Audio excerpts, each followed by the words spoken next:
Hi everyone, welcome to today's tutorial where we'll be installing n8n. Before that, we will do some configuration to Docker. So let's get started.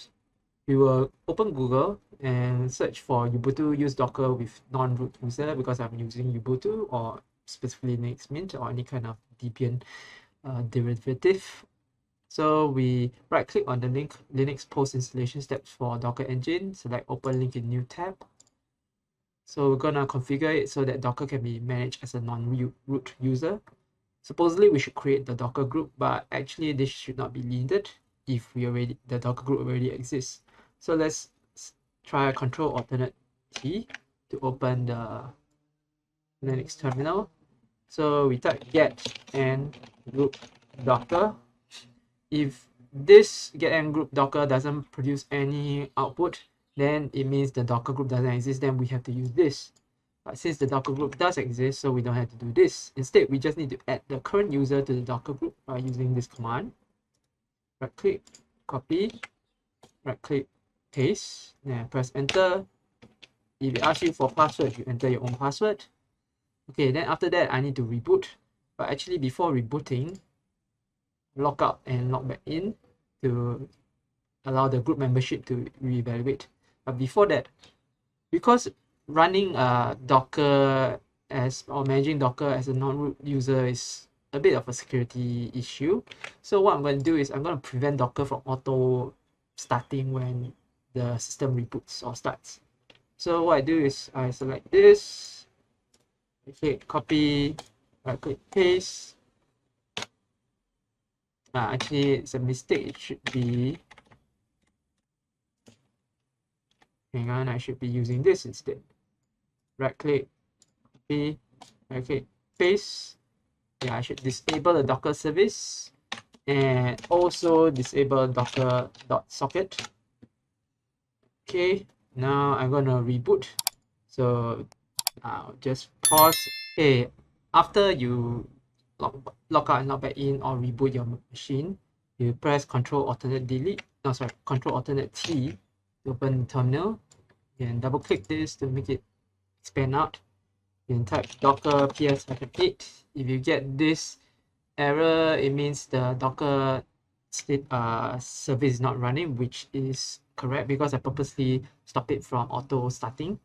So to be honest, you should do a reboot rather than a log out and log back in just to be safe. So for my case, I did a reboot. So what I can do now is type sudo systemctl status docker. Then if you ask for password, you enter your own password. So it says the docker.socket is not running. So what I can do is I type sudo systemctl start docker. And this should start the Docker service. If I type docker ps-8 now, yes, it will run. So you notice I don't need to type sudo space docker ps-a. That's because now it's running as a non-root user.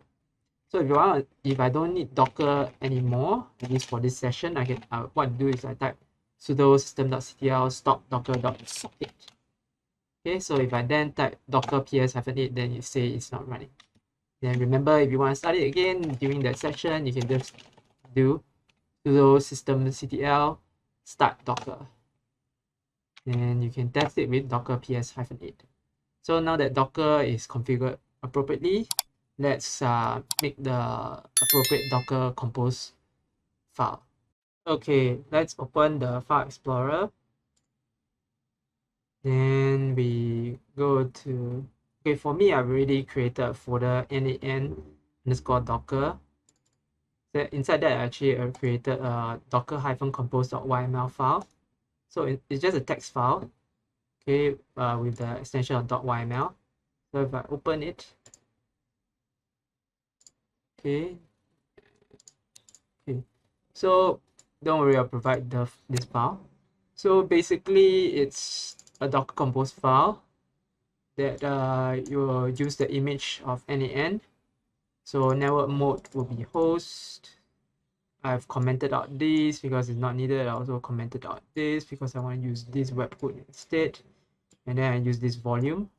So what's on the left of the colon is the actual path on this host, what's on the right is the path in the container.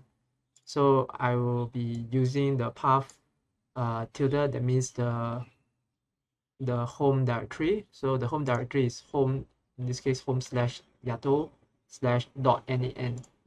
If I go to yato and I press Ctrl H to unhide everything, I'll see there's no .nan yet. Okay, so let's go into .nan, right click and select open in terminal.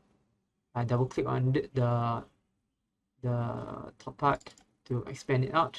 I type docker compose up, press enter, which would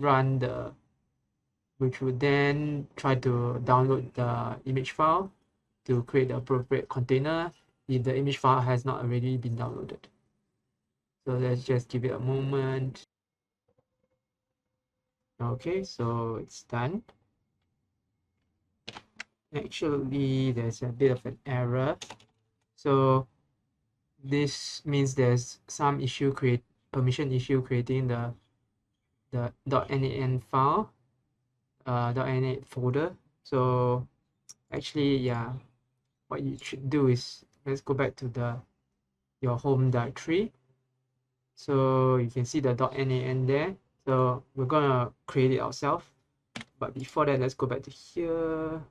Let's press Ctrl C to stop the docker compose up command.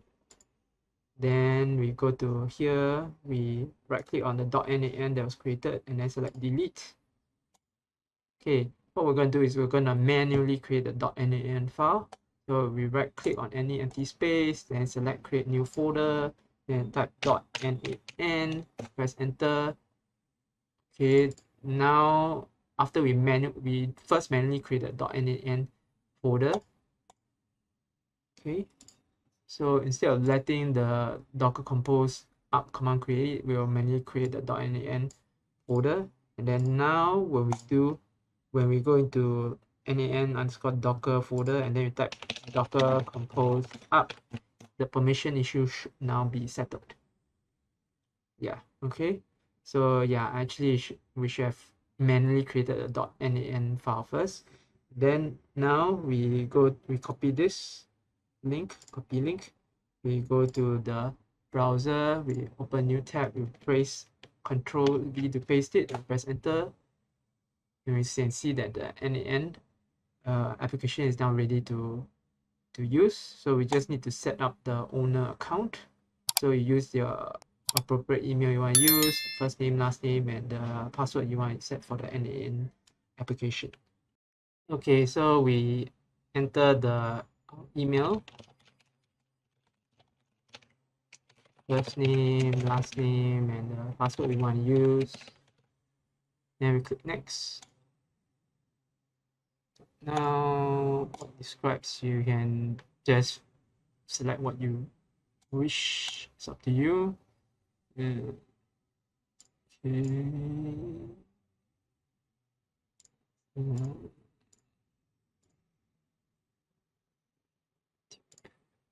Okay, get started. And okay, you can click send me a free license key, or you can click skip. It's up to you. And that's how you set up or register for your n8n application. Okay, now let's create a simple workflow. Let's click start from scratch. Let's click add first step. We will look for webhook. We will change the path to do cool stuff. We leave authentication as none. Then respond, we'll leave this alone for now. Okay, we listen for event. Let's copy this. Paste this, do cool stuff. Go to here, see empty, query empty. If I type question mark name equals to table and then press enter. Sorry, hang on, let me just click on listen for test event first. Then when I press refresh, it will show query name Gabriel. Click listen for test event again, and change this to name equals to John. Say, press enter. It will change the query to name John. So let's close. Let's go back to canvas. Let's click plus sign here. Let's search for webhook again. Let's select respond to webhook. Let's select text. Okay, then we click back to canvas. We select webhook again, double click on it. We change the respond from immediately, change it to use respond to webhook node. Let's go back to canvas, click on the respond, double click on respond to webhook. Okay, the name, the query name John, we just drag this into here. Okay, so now it's expression. Okay, so if we test setup, okay, at the moment it's empty. Let's go back to canvas. Okay, let's select test workflow. Then we change name equals to Gabriel again, and press enter, and yeah, it give back Gabriel. Okay, because it will respond.